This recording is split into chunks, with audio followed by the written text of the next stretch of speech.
Finance. Hey, what's up, everybody? Welcome to the Mad Fientist Financial Independence Podcast, the podcast where I get inside the brains of some of the best and brightest in the personal finance space to find out how they're achieving financial independence. On today's show, I'm excited to introduce Mike and Lauren from mikeandlauren.tv and mikeandlauren.com. If you're not familiar with them, they make some amazing videos about personal finance, DIY stuff, general life stuff. Like right now, for instance, they're down in Costa Rica about to have a baby, and they're doing this for a number of reasons, all of which are interesting, so I'm excited to talk to them about it. But they also have a lot of other big plans after having a baby, so they're planning to buy an RV when they get back to the States and travel around and do a bunch of woodworking with readers and viewers of their YouTube channel and just go around the country, really. So they are a very inspiring couple because it seems like they just get an idea and they just do it, no matter how crazy it may seem to other people. So I'm really excited to chat with them about all that. So Mike and Lauren, thanks a lot for being here. I appreciate it. Thanks for having us. Yeah, no, I'm really excited. And for people that don't know, this is, February 4th we're recording this. So this is probably a few months before it's released. And you guys are in Costa Rica about to have a baby. Is that right? Yes, we are. We just arrived about 3 days ago. So we're not, the baby's not due till March 1st. So we've got some time to hang out. Nice. And so what kind of situation do you have down there? Are you staying in like a Airbnb or long-term Yep, rental? We're staying in an Airbnb, and it's absolutely wonderful. It's really cool. We're in, I guess it's not really the authentic Costa Rican experience, but we're in what they call the Beverly Hills of Costa Rica. So we're in this, it's a 2-mansion kind of compound, and she's got 8 rooms, and so it's a really nice shared space.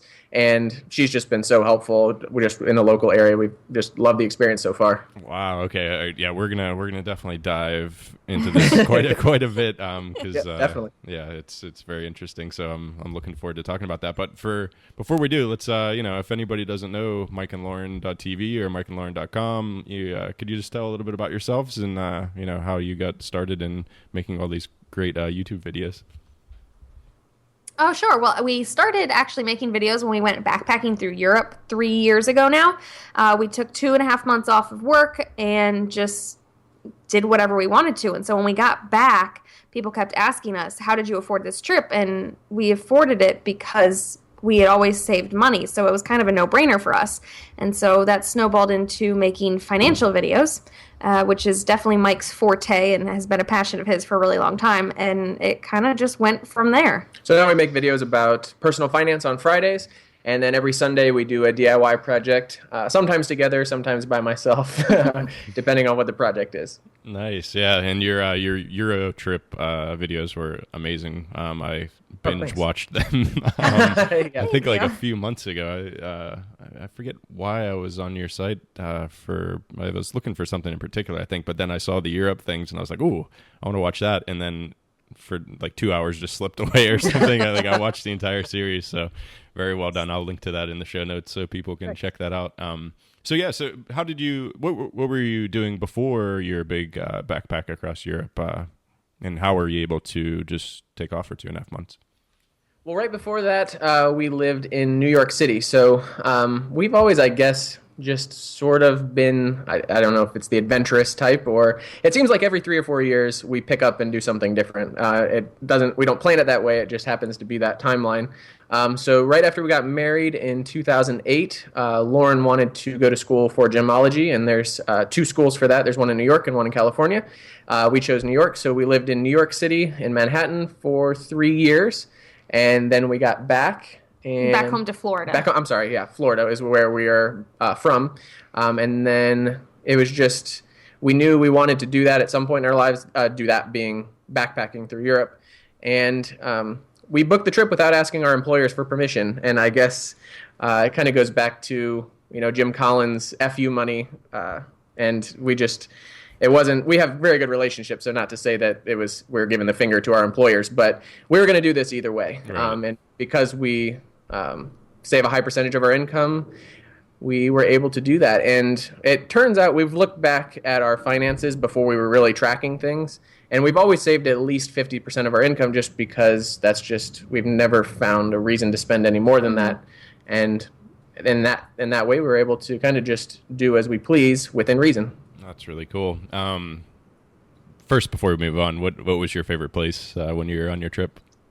That's a really hard question. I would probably say Berlin, though, which is funny because I didn't really have much interest in going to Germany before we left, and it was just unique. I loved how young the city was, but the history there, it was really cool. Right. They have some really cool visa immigration policies. I guess they have what's called a freelance visa. So if you're a creative type that, if you do blogging or graphic design or something like that, you can actually get, I don't know, I can't remember, again, this was 4 years ago, if it was a 1 year or a 3 year visa, but you can actually stay in Germany with a freelance visa. And we thought that was so cool. And the result was that we were in a neighborhood that was really young and really artistic and eclectic. It was just really cool. That's cool. So that's your favorite as well? Yes, absolutely. Yeah. Nice. Cool. That's good to know, by the way, in case I get stuck with the visa situations here in the UK. I can just pop over to Germany for a bit, which would be great. Yeah. That's cool. So what did you guys do job wise? Just to give people an idea of what you. Well, I worked at a jewelry store after getting my gemology degree. And then I work for a church. So it's a big church, so I do all the cameras, lights, sound, all the electronics stuff. Nice. Okay. So you take your FU money, which is great use of it to go ahead and backpack across Europe, no matter what the bosses say. So then what happens when you get back? We actually both went back to our jobs. Yep. Our employers were both happy we came back, and we sort of just fell right back into how things were before we left. Nice. And then when did you stumble on the whole financial independence scene?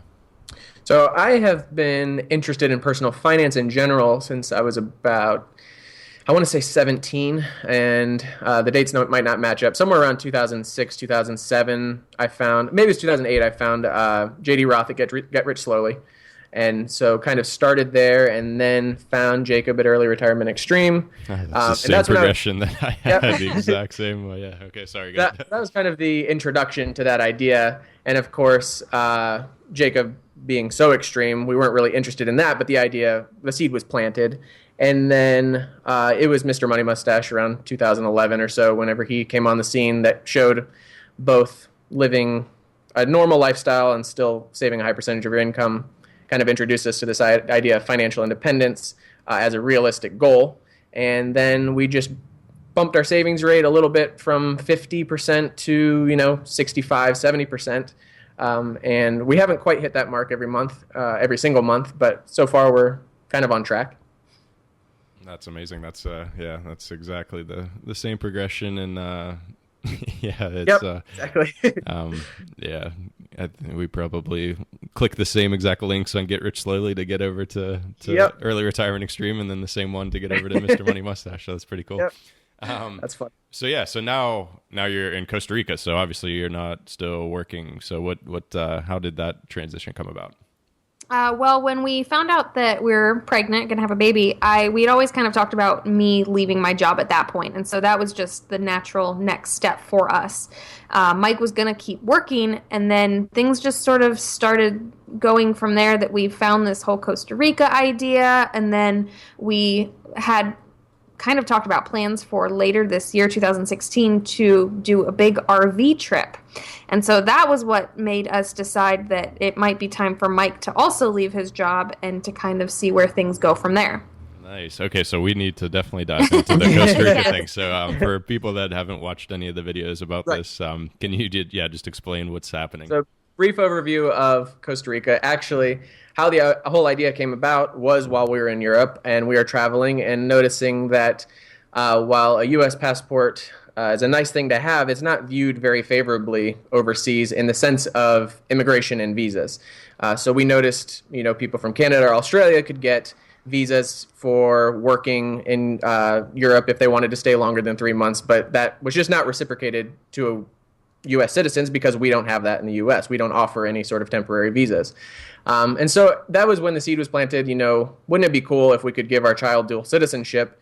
If nothing else, just to have options. We have, no plan necessarily for why this is something that we want them to have, other than we think it's a cool adventure and options for him at some point. We're having a son. We do know it's a boy. So when I say congratulations. thank you. So we wanted to give him options. And so we started looking into countries that allow dual citizenship. And many do, but many also require that you renounce one or the other when you turn anywhere between 18 and 25. So, for example, Germany was one of our first choices, but they make you choose. Spain, same thing. It kind of left Canada and Costa Rica. There are others, but those were the two most feasible for us. And as we were doing research, we just found that Costa Rica actually favors medical tourism, whereas Canada made it a little more difficult to get across the border and more difficult to get answers. Whereas in Costa Rica, it was completely a la carte. You just call the hospital, you call the doctor, and they give you this costs this costs this costs this. And in contrast to the U.S. health system, we just were really attracted to that. And so Costa Rica it was. And then we just slowly but surely figured out all the paperwork and immigration and all that kind of stuff that we need to get him both a U.S. passport and a Costa Rican passport. And as far as we can tell, we're right on track. Nice. So how difficult is all of that? So are you there on a special type of visa, or are you just there as a tourist, or? We are here as tourists, and then once he's born, he will automatically get dual citizenship. There will be nothing we need to do for him. I guess most of the paperwork was a side benefit of giving birth to a Costa Rican citizen, they call them ticos, is that we qualify for permanent residence.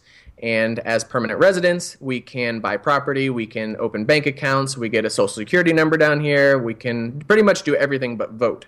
So a lot of the paperwork was for us to get that permanent residency. And again, no plan. We don't plan necessarily on moving down here. We might, but it's just about options. And so far, we're loving it down here, so maybe it is a plan at this point. But so paperwork-wise, for him, it was just proving that we're U.S. citizens. We needed things like school transcripts and criminal records just to show that we lived in the United States. For our permanent residence, it's a little bit more complex. More in-depth. Yeah.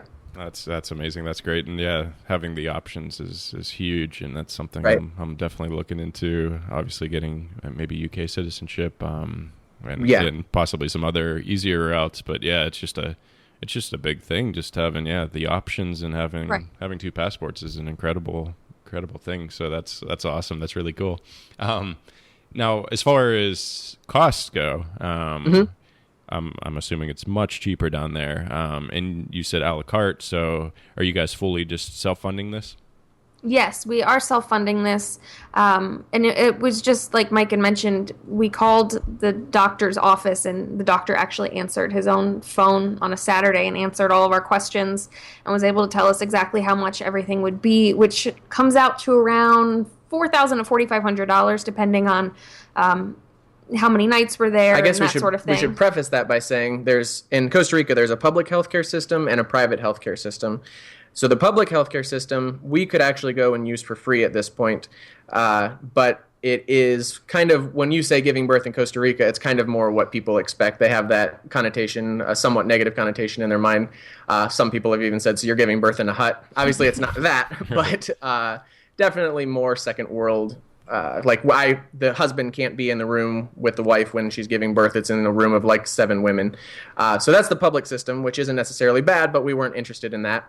The private system is paid for cash and has so far exceeded anything we've seen in the United States as far as level of care, the technology in the hospitals, the cleanliness. It's exactly what you would expect stateside, and maybe even a little better. Wow. That is, for the hospital, we just got our estimate. It's going to be $1,500 for the whole stay. And then our doctor is an additional $1,500 to $2,000. I can't remember when we talked on the phone. And then an epidural is $500. If you go in for a C-section, if there's complication, that's another $500. And so they just have this list of prices that just lays it out exactly.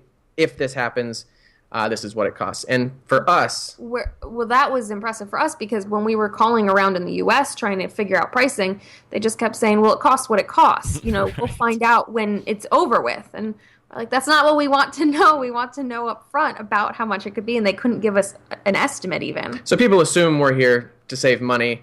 We will save when it's all said and done after you consider airfare and our accommodations here, everything. We'll save maybe $1,000 over what we would have paid in the United States. But it's really not about the savings for us. It's one, opting out of a healthcare system that we don't agree with in the United States. Two, the dual citizenship, which is really the primary reason.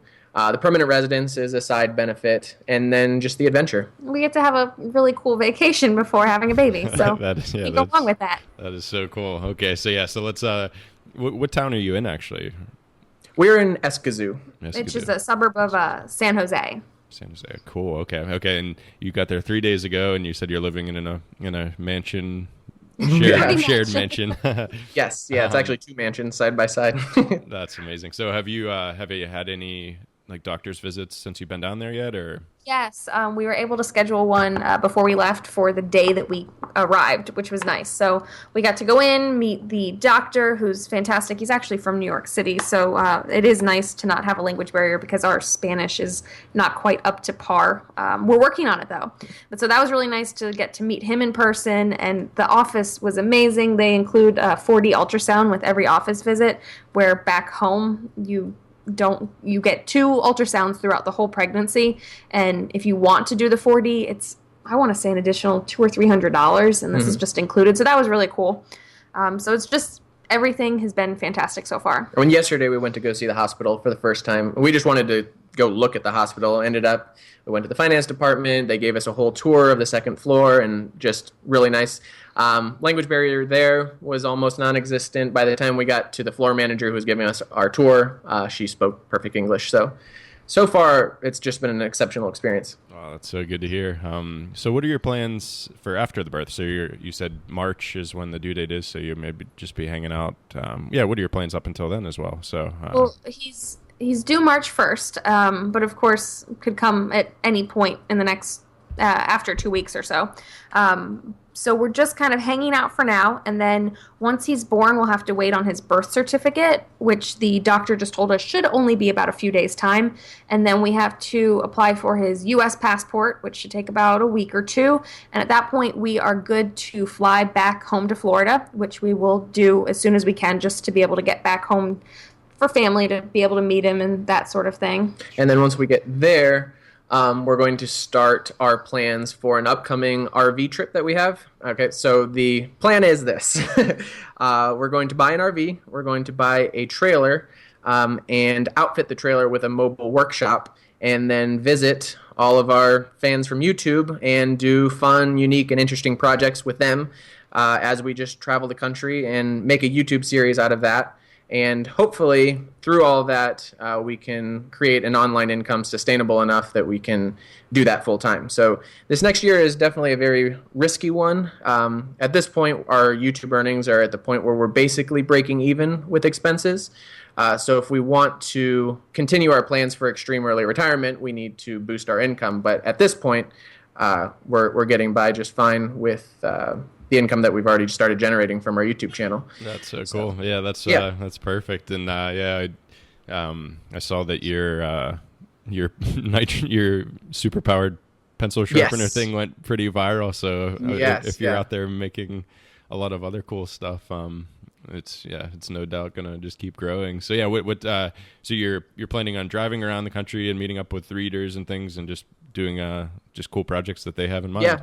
Have you got some good ideas so far?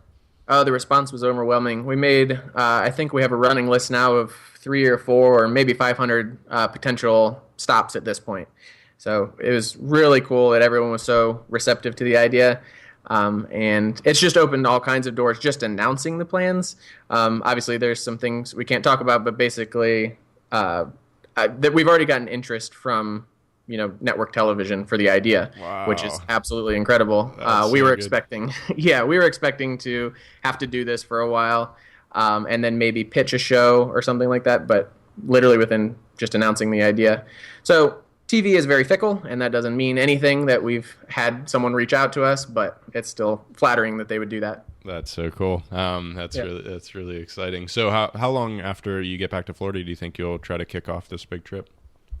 We're hoping by the fall to be able to start an East Coast run to go up probably to New York-ish and see about that. But it'll depend on when the RV is ready, when everything's set to go, how the baby is with traveling, and we could go sooner, we could go later. And while we're here in Costa Rica, you mentioned what are you doing while you're there. I'm putting together kind of a comprehensive corporate sponsorship proposal. So hopefully we can get things like the trailer and the tools and maybe even some gas money sponsored by companies who are interested in the idea. Oh man, great idea. So that's what I'm spending my time doing, and then Lauren is just having a baby. Yeah, that's plenty of work to do. So do you think you'll do like just little exploratory trips for a short period just to test it out, or do you think you're just going to hit the road and not come back? That's kind of what the East Coast trip we're planning, is just kind of maybe a month or two, head up towards New York and come back and hit a handful of stops and just kind of see how the idea works. That's so cool. Have you started looking for the RV and everything? We have, and I've been looking now. It's probably since October or so, and we've come across some good deals. But we didn't want to purchase anything before we left for Costa Rica just to have it sit for 2 months unless it was a really, really good deal. And we came across some fair deals. But now that we're, once we get back, we can actually be more serious about finding something to buy. Nice. How big are you looking? We're going to go Class A, big with the baby. Nice. Yeah. Probably around 40 feet. Yeah, 38 to 40 feet, yeah.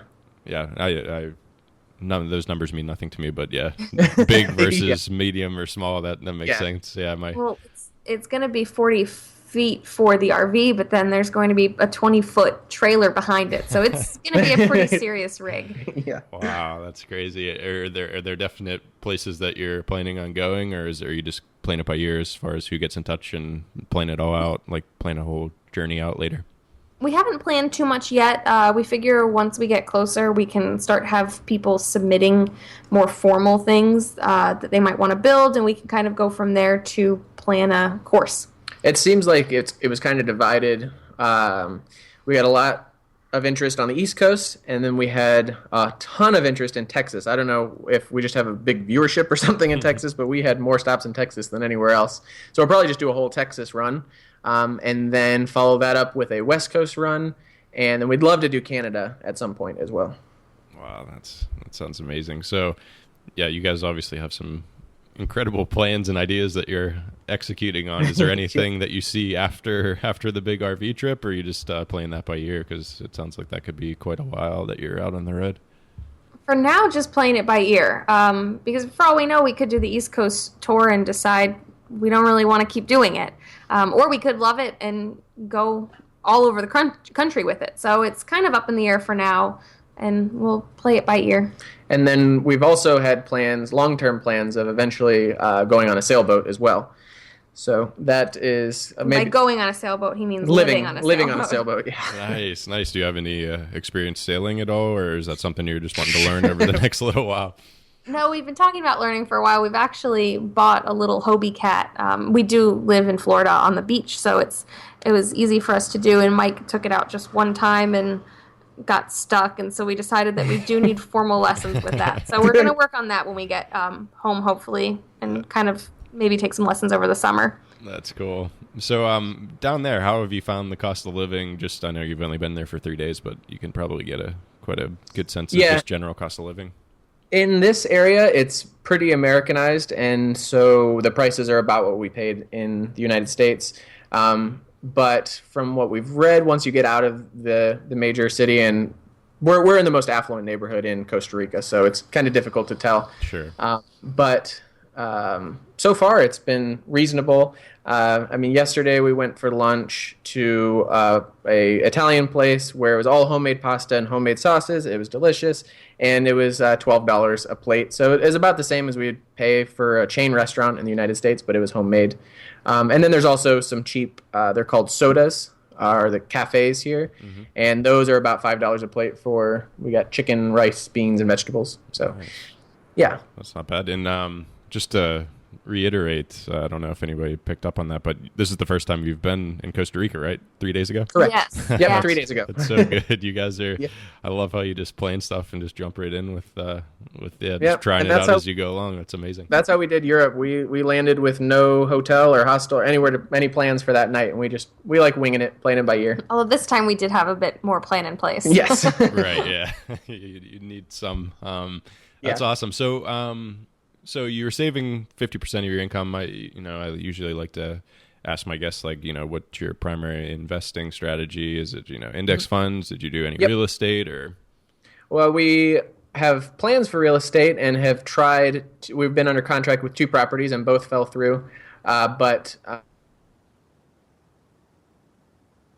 market index funds. So we're 100% stocks. Sorry, And Mike, you just cut out there for a second. So sorry. could you just reiterate what you just said? Yep. So we have plans for real estate, and in fact, we were under contract for 2 houses, but both of them fell through last year. So at this point, we're still 100% in stocks in Vanguard's Total Stock Market Index Fund, and that's we've just learned to learn from other people's experience that index fund investing is the best route, and so that's what we've done. And we would like to get rental properties at some point and kind of diversify a little bit, particularly in Florida, where during the recessions, the housing gets super cheap, and during the booms, it increases. So right now, it's a little too pricey for us. So maybe in the next couple of years, we'll revisit the real estate idea. Nice. Yeah. No, I've been so tempted as well to dip my toes in there, but man, index funds are just so stress free. Yeah, Yes. exactly. Yep. But at least you can fix things, obviously. So you're handy. I'm not. So anything that goes wrong with any sort of house thing, it just stresses me out so much. Yeah, and I actually enjoy it. So yeah, we're completely different. We're opposites in that respect. Yeah. So yeah, I think real estate would be a good fit for us. We're just waiting for the right deal. Where in Florida are you guys at again? Sarasota. It's about 45 minutes south of Tampa. Okay, cool. My parents just moved down to 2.5 hours north of Tampa, so maybe next time I'm in Tampa, we can hang out if Absolutely. you guys are there. Yeah, that would be Absolutely. great. If you're not on the road somewhere, somewhere Yeah. really interesting. Yeah.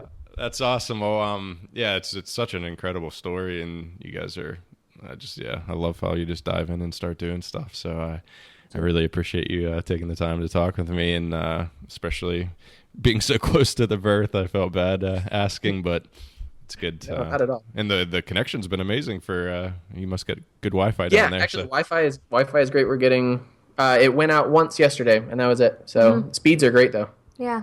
Nice. So I usually ask all my guests, like, if you had one piece of advice for someone on the path to financial independence, what would that be? It's actually funny you ask that because I was just listening to Jay Money's podcast you posted yesterday. Oh, nice.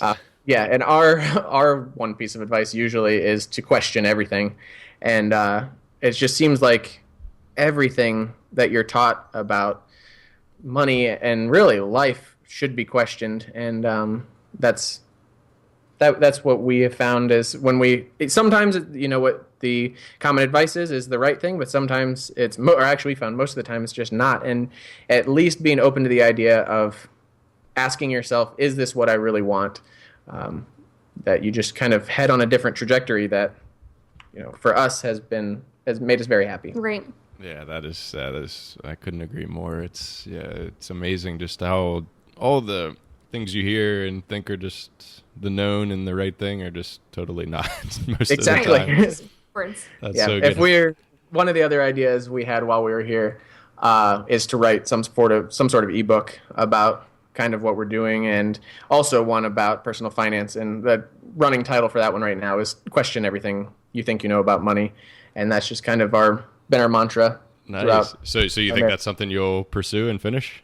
I think so, because Yeah, like I said, we really would like to make this online income sustainable, and so that selling digital products is definitely the next step for us. And we've seen great success. Actually, if we want to take a little tangent, we just released a YouTube masterclass about creating YouTube videos, and I didn't mean this to be a plug of that, but all that to say, last month we were absolutely blown away by how much we've made from it, and almost exceeded our normal incomes from last month. So basically our whole trip is being paid for from this YouTube class that we created. Wow. That we had no idea was even going to sell more than $100. So we've just been blown away by the potential of online income and looking forward to exploring that more. That's amazing. Congratulations. I'll obviously link to that in the show notes as well.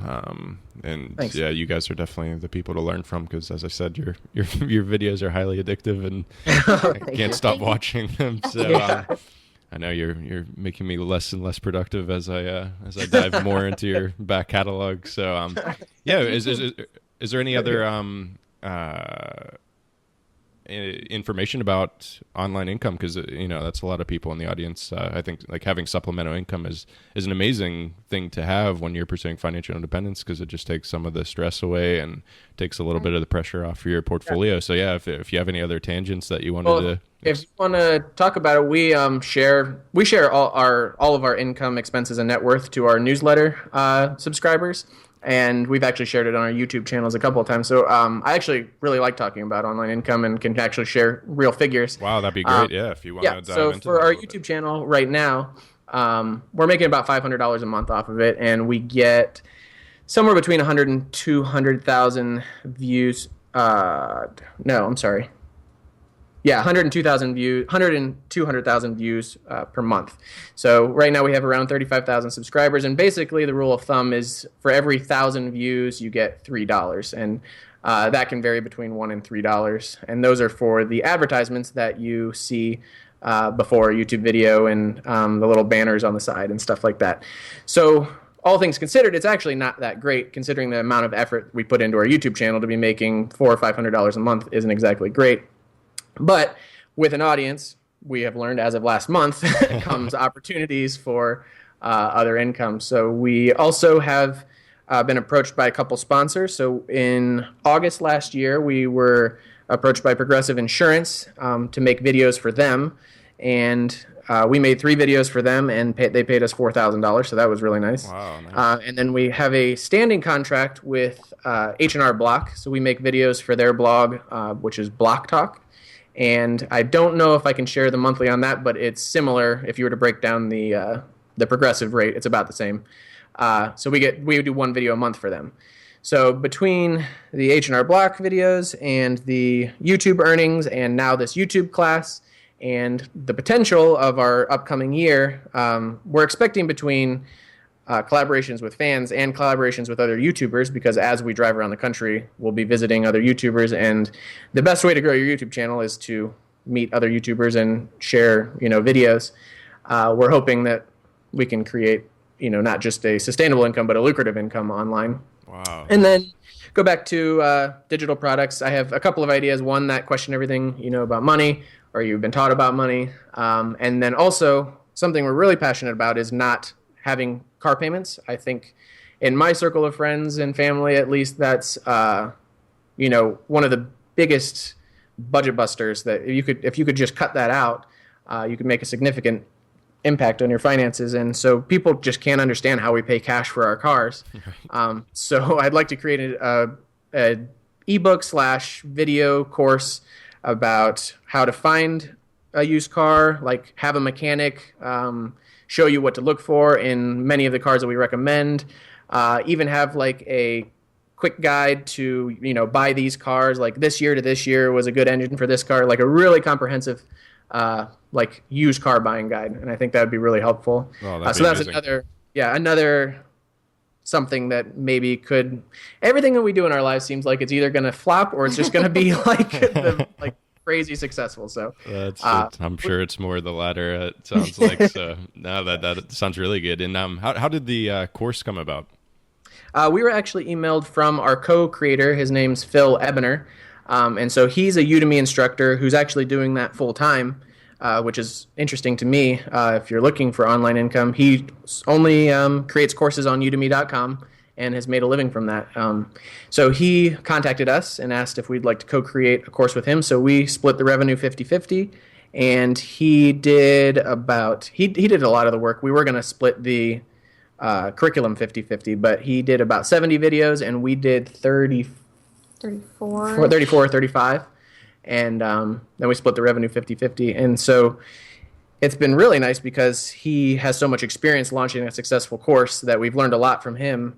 And now, should we choose to do our own course and he's so cool. He's, wants to help us, if we choose to do another course. So that's another option, is creating another Udemy course, maybe about personal finance or just videography side of things. Or we just have so many options right now. And now that we don't have jobs, we have full-time. We have time. Yeah. Where before we were kind of fitting all this stuff in around work, and it just wasn't feasible anymore. Sure. So how have you found that, actually? Because Parkinson's law, which states, the time that you give a task to get done, that's how long it'll take, really. And that I actually found that when we were traveling around Thailand for 3 months at the beginning of last year. I was like, oh man, I'm going to get so much Mad Scientist work done and so many posts out. And I ended up just not doing anything because there was no pressure to get stuff done, and I had all the time in the world. And that's a bit of my worry for when I eventually do quit my job. It's like I have a lot of these things that I do want to try to get done, but I'm worried that if I have all the time in the world, I'll just I'll not get them done. So I was wondering how you found that transition.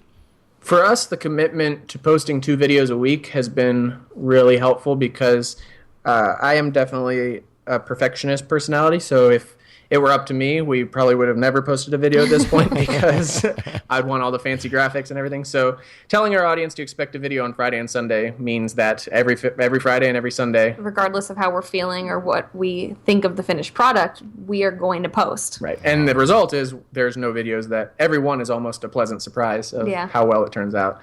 And so we just become accustomed to that. And as far as all this other stuff that I'm, like the corporate sponsorships and the ebook writing, I guess the pressure of I have a baby coming in 3 weeks and I have no employment is a pretty good motivation for that. that you know what, that's great advice. And I think, giving yourself those deadlines, especially, that's something I'll try to take away. And maybe I'm not promising anything yet, but maybe I'll do like one Mad Scientist post a month, which will, or 2 maybe. Right. And especially when you tell your audience and they come to expect it, and then when you don't and they ask, like we haven't, because of all of our moving, it's funny we say we post 2 every week. The last 3 weeks we haven't because of all the moving. But then everyone's emailing and asking us how we are, where we are, how's it going. Are you okay? Yeah. Right. Yeah. So. That's nice. Well, yeah, that's good to get that external pressure. Right.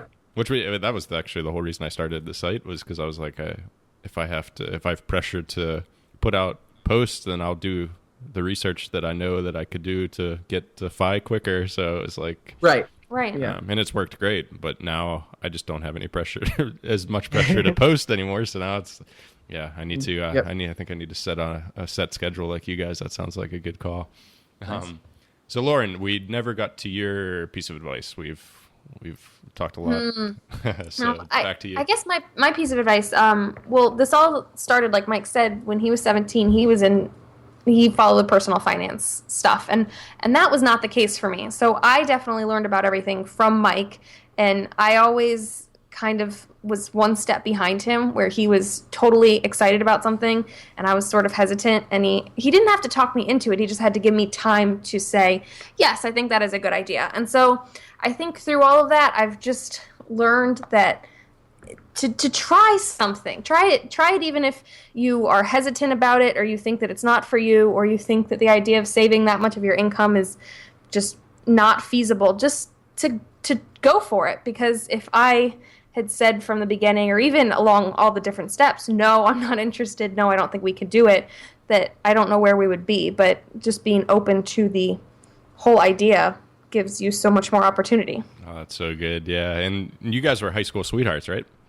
Yeah. Yes. Yeah. So has there been anything that's taken more convincing than others? Like I know for me, I stumbled on Early Retirement Extreme and then came home screaming and yelling and telling my wife Jill all about it, and she's like, that sounds like the worst idea I've ever heard in my life. So yeah, I probably had a similar reaction to that. Definitely with Mr. Money Mustache, that helped, and even Mrs. Money Mustache's posts, the few that she has, helped to get on board. I would say, though, when Mike really said, okay, if we bump up our savings to this this much, we can retire before I turn, or by the time I'm 30. I think that one, I was like, you are crazy. What? No, we're already doing well. Why would we push it? And so that one took, I think, a little bit longer for me to say, okay, yeah, let's go ahead. Let's see what happens. And it's been great. So That's I think awesome. that was the big one for me to kind of go over a hurdle with. That's really cool. Have you grown to love personal finance and numbers and all that sort of stuff that you may not have been too into before? To a point, yes. I'm definitely more interested than I had been before, that I thought I would have been, but it really is Mike's brainchild, and he loves it and he enjoys it, and it's his passion. So a lot of times I might defer things to him, but I do think it's all very interesting. That's cool. So, all right. So, is there anything I missed? Is there anything else you guys, any crazy plans that I don't know about yet that you wanted to chat about, or? I don't think I so. don't think so. I think we covered everything. We got Costa Rica, we got the RV, we got the sailboat. I think we're good.